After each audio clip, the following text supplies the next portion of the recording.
నమస్తే. Welcome to our channel. Senior journalist Damu Balaji గారు ఉన్నారు. వారితో మాట్లాడదాం. సార్ నమస్తే సార్. నమస్తే. సార్ రోజా తొడగొట్టి దమ్ముంటే నన్ను అరెస్ట్ చేయమని చంద్రబాబు నాయుడు గారు గవర్నమెంట్‌కి సవాల్ విసిరింది సార్. అయితే లోకేష్ చాలా ఆగ్రహంగా ఉన్నారు అరెస్ట్ చేయాలి అని. కానీ చంద్రబాబు నాయుడు ఆపుతున్నట్టు అంటే ఇప్పుడు అరెస్ట్ చేస్తే కనుక సింపతి క్రియేట్ అవుతుంది అని ఆపుతున్నట్టు న్యూస్ వచ్చింది సార్. ఇది ఎంతవరకు నిజం? నిన్న రోజా నగరిలో వైసీపీ సమీక్షా సమావేశంలో హ్మ్. పాల్గొనింది. ఆ సందర్భంగా ఆమె ఫుల్‌గా రెచ్చిపోయింది. హ్మ్. అదిప్పుడు బాగా వైరల్ అవుతుంది. అంటే మామూలుగా ప్రభుత్వం వచ్చిన తర్వాత కొంతమంది నాయకులు సైలెంట్ అయిపోయారు. హ్మ్. అప్పట్లో అవును సార్. వైసీపీ తరపున ఫైర్ బ్రాండ్స్‌గా ఉన్న వాళ్ళల్లో ఫ్రంట్‌లో ఉండే వాళ్ళల్లో రోజా హ్మ్. ఒకరు. ముందు నుంచి కూడా ఆమె చాలా స్ట్రాంగ్‌గా మాట్లాడుతుంది. ఆమెకున్న ప్లస్, మైనస్ అదే. హ్మ్. ప్లస్ కూడా అదే. ఎందుకంటే అంత అగ్రెసివ్‌నెస్ లేకపోతే ఈ మెయిల్ డామినెంట్ పొలిటికల్ హ్మ్. అట్మాస్ఫియర్‌లో ఆమె వచ్చుండే పరిస్థితి లేదు. హ్మ్. ఆమె యాక్చువల్‌గా వెరీ హంబుల్ బ్యాక్‌గ్రౌండ్ నుంచి ఒక హీరోయిన్‌గా ఎదిగి అక్కడి నుంచి రాజకీయాల్లోకెళ్ళి ఒక మంత్రిగా ఎదిగిందంటే ఆ ఫైర్ బ్రాండ్ నేచర్ ఉండడం, ఫైటింగ్ నేచర్ ఉండడం, డైనమిక్‌గా మాట్లాడడం ఈ ఈ ట్రైట్సే ఆమెను ఆ స్థాయికి తీసుకొచ్చాయి. హ్మ్.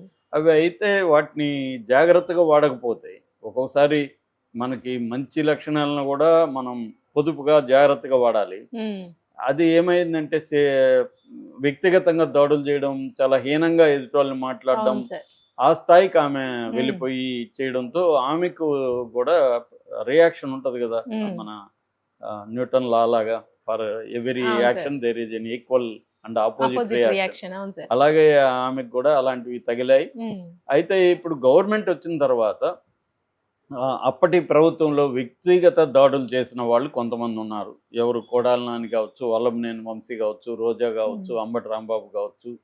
ఇలాంటి వాళ్ళని ఆహ్, వైసీపీ వాళ్ళని నాయకుల్ని బి ఈ కూటమి హ్మ్. ప్రభుత్వం విడిచిపెట్టదు. ఎందుకంటే ఆల్రెడీ రెడ్ బుక్ ఉందని అనౌన్స్ చేశాడు. రెడ్ బుక్‌లో హ్మ్. పేర్లున్నాయని లోకేష్.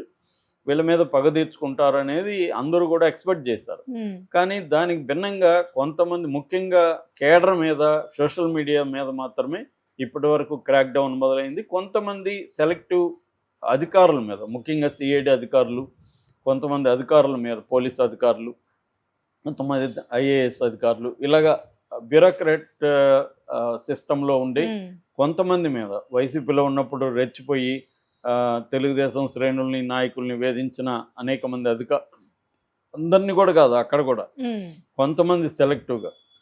వాళ్ళ మీద మాత్రమే కేసులు పెట్టి వాళ్ళని ఇబ్బంది పెట్టడం అనేది జరుగుతుంది. అట్లాగే వైసీపీలో ఉండే కొంతమంది నాయకులను కూడా టార్గెట్ చేసి కేసులు పెడుతున్నారు. వాళ్ళు కోర్టులకెళ్తున్నారు గానీ, ఈ బ్యాచ్‌ను ఇప్పుడు నేను చెప్పిన హ్మ్. కొడాలి నాని గానీ, వల్లభనేని వంశీ గానీ, రోజా గానీ ఇలాంటి వాళ్ళని ఎవరిని ఇప్పటివరకు అరెస్టులు చేయడం గానీ, వాళ్ళని కేసులైతే పెట్టారు గానీ, వాళ్ళని సీరియస్‌గా అవును తీసుకొని సార్. వాళ్ళ జోలికి వెళ్ళింది హ్మ్. కనపడలేదు. హ్మ్. ఈ టైంలో కొంత సైలెంట్ కూడా అయిపోయారు వీళ్ళు. కొద్దిగా ఇప్పుడు కొడాలి నాని ఈ మధ్య మాట్లాడట్లేదు. వల్లభనేని వంశీ మాట్లాడట్లేదు. రోజా కూడా రోజా. కొంతకాలం అవును సార్. మాట్లాడలేదు. హ్మ్. అసలు ఆమె రాజకీయాల్లో వదిలేస్తుందని, హ్మ్. లేకపోతే తమిళనాడు తమిళనాడు. హ్మ్. రాజకీయాల్లోకెళ్తుందని, స్టాలిన్‌తో టచ్‌లో ఉంది. ఎందుకంటే వాళ్ళ హస్బెండ్ తమిళనాడు వ్యక్తి హ్మ్. కాబట్టి, ఆయన సినిమా ఇండస్ట్రీలో యాక్టివ్ కాబట్టి యూనియన్స్‌లో అలాగా వెళ్తుంది. ఆమె కూడా తమిళనాడులో పాపులరు. తమిళ్ బాగా హ్మ్. మాట్లాడగలదు. నగిరంటేనే తమిళ్ బార్డరు.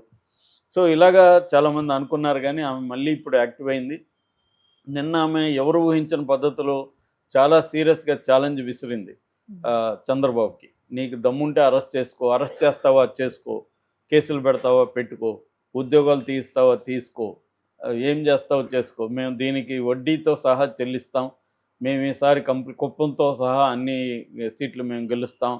మేము గూడా ఒక రెడ్ బుక్ గాదు గానీ, గుడ్ బుక్ ఒకటి మెయింటైన్ హ్మ్. చేస్తున్నాం. ఆ గుడ్ బుక్‌లో మీ పేర్లుంటాయి."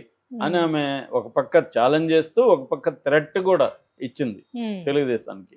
సో, ఇది ఇలా ఛాలెంజ్ చేస్తా ఉంటే చాలామంది ఇప్పుడు కామెంట్లు చేస్తున్నారు తెలుగుదేశం వాళ్ళే. హ్మ్. ఇంత ఛాలెంజ్ చేస్తా ఉంటే వీళ్ళేమి పట్టించుకోవట్లేదు. హ్మ్. కార్యకర్తలు మనమే ఇబ్బందులు పడాలా? వీళ్ళు ఒకటే కుమ్మక్కైపోయారా ఏంటి? అని తెలుగుదేశం వాళ్ళే పోస్టులు పెట్టుకుంటున్నారు. హ్మ్. కానీ వినబడే వార్త ఏమంటే లోకేష్ చాలా సీరియస్‌గానే ఉన్నాడు. కానీ చంద్రబాబు వద్దంటున్నాడు. ఎందుకంటే ఇప్పుడు నేషనల్ లెవెల్‌లో చంద్రబాబు ప్రభుత్వంలో ఉన్నాడు. ఇక్కడేమన్నా చేస్తే అది రేపు మోడీకి కూడా ఇబ్బందవుతుంది. హ్మ్. ఎన్‌డీఏ ప్రభుత్వం చూడు ప్రతిపక్షాన్ని ఎలా వేధిస్తున్నారో అని ఇండియా కూటమి మాట్లాడే అవకాశం ఉంది. ఆల్రెడీ జగన్ ఢిల్లీ వరకెళ్ళి ఢిల్లీలో ఎన్డీఏ ప్రభుత్వం అక్కడ ఏం చేస్తుందని అక్కడ ఎక్స్పోజ్ చేసి వచ్చాడు. సో ఇప్పుడు రోజా లాంటి వాళ్ళని అరెస్ట్ చేస్తే ఆమె ఒక నేషనల్ లెవెల్లో ఆమె పాపులర్ అయిపోతుంది. ఇది మనకి ఇబ్బందికరం అని చంద్రబాబు ఆలోచిస్తున్నట్టుగా చెప్తున్నారు. ఎందుకంటే చంద్రబాబు ఎప్పుడు కూడా అనేక విషయాలను దృష్టిలో పెట్టుకొని అవును సార్. ప్రవర్తిస్తారు.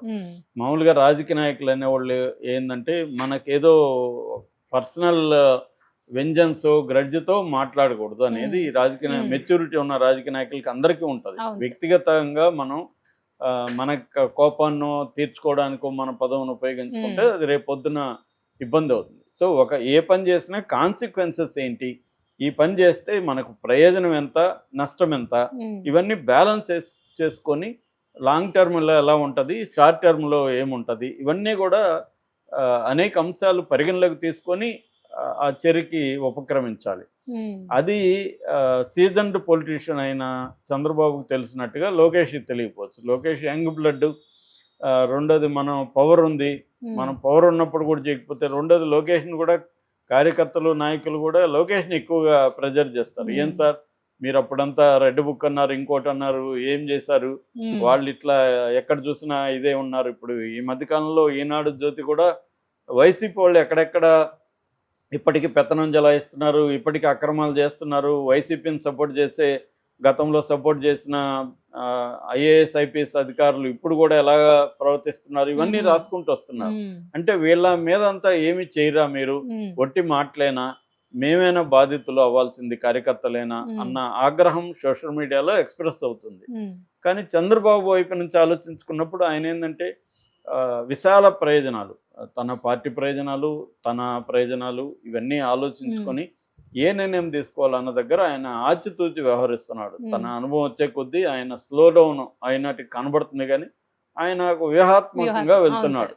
అంటే మనం ఒక్కోసారి ఏమంటారంటే ఇంగ్లీష్లో కరెక్ట్గా ఉంటుంది, to win a war you need to lose so many battles అని. అంటే ఒక మహాసంగ్రామాన్ని గెలవాలంటే అనేక యుద్ధాల్లో నువ్వు ఓడిపోవాలి అని. ఆ సామెత పాలిటిక్స్ కూడా వర్తిస్తుంది. నువ్వు పెద్ద ప్రయోజనాన్ని దృష్టిలో పెట్టుకున్నప్పుడు చిన్న చిన్న వాటిలో నువ్వు ఓడిపోతున్నా పర్వాలేదు. అలాగా చంద్రబాబు ఏంటంటే ఇప్పుడు రోజా ముందు ఓడిపోయినట్టు, రోజా అంత ఛాలెంజ్ చేస్తే మనం ఏం చేయలేమా, అధికారంలో ఉండి కూడా ఏమి లాభం అని మాట్లాడేవాళ్ళు ఉంటారు. వీళ్ళు ఏం పోయింది, వీళ్ళు రెచ్చగొడతారు, వీళ్ళు ఇళ్ళలో వీళ్ళు ఉంటారు. కానీ చంద్రబాబు ఇవన్నీ ఆలోచిస్తాడు కదా. సో అందుకని ఆయన మెల్లగా వెళ్తున్నాడు. ఎందుకంటే ఇప్పుడు కానీ రోజా లాంటి వాళ్ళని అరెస్ట్ చేస్తే జగన్ ఆల్రెడీ ప్రజల్లోకి వెళ్ళిపోయాడు. సంక్రాంతి నుంచి ఫుల్ టైం ఆయన ప్రజల్లో వారానికి 4 రోజులు ఉండబోతున్నాడు. ఈ ప్రభుత్వ 1 year అయిపోయింది కాబట్టి హనీమూన్ టైం అయిపోయింది. 1 year కాదు, 6 నెలలు అయిపోయింది. 6 నెలలు అయిపోయింది కాబట్టి హనీమూన్ టైం అయిపోయింది. ఇప్పటి నుంచి ఈ ప్రభుత్వ వైఫల్యాలని, ఇచ్చిన హామీలు నెరవేర్చకపోవడాన్ని దీనంతా ఎండగడుతూ ప్రజల్లో వెళ్ళడం, కార్యకర్తల్ని ఆయన ఆర్గనైజ్ చేసుకోవడం అదంతా చేస్తున్నాడు. ఆల్రెడీ నిన్న కూడా పులివెందుల్లో ఆయన పర్యటనకి విశేషమైన ఆదరణ దొరికింది. జనాలు పెద్ద ఎత్తున వచ్చారు.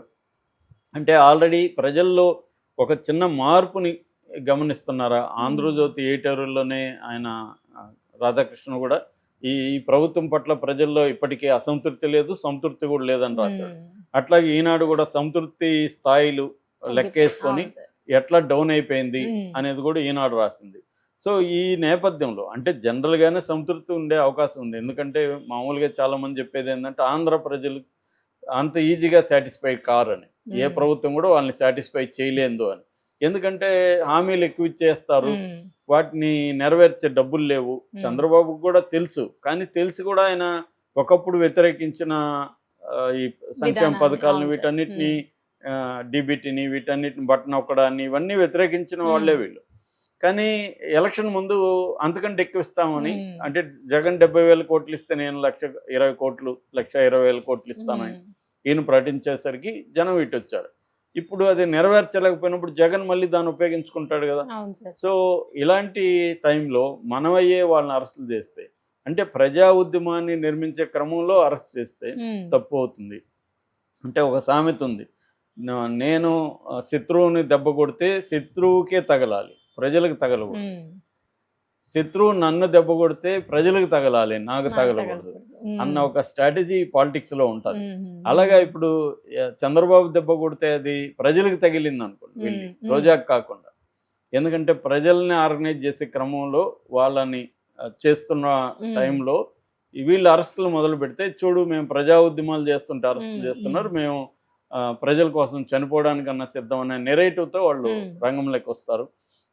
అందువల్ల ఆచితూచి వ్యవహరిద్దాం అనేది చంద్రబాబు ముందున్న ప్లాన్ అన్నమాట. ఉమ్. సో మరి ఏం జరుగుతుంది? రోజా ఇంకా రెచ్చి